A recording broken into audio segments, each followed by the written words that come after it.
Hey Christian, this is a solar path app that I used on my phone. Obviously, this is the ray up here looking north. So what I did is I just kind of stood right under the roof and turned this thing on so we could get an idea of where the sun is. So you can see in the summer, which is our primary production,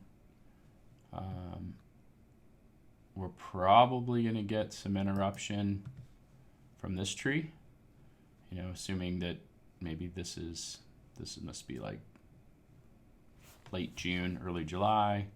So maybe August, September, October, something like that, right? This is the range up until today, which is September 29th. I mean, granted, I am a little bit lower than the array, but I think it can help you imagine what's happening here.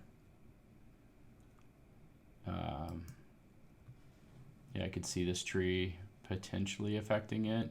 Definitely these late in the day, when we could still be getting some pretty good sun.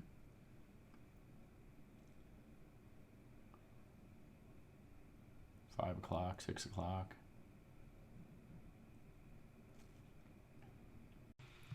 I just wanted to look at this too, which this is what I think the plan originally was, where we were going to put the solar arrays higher on that roof, and then also put some over here.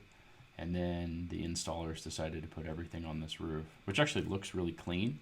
But clearly with all the trees that are down in this area, it looks like half the array is probably going to be affected throughout the day, as you could see earlier in the video.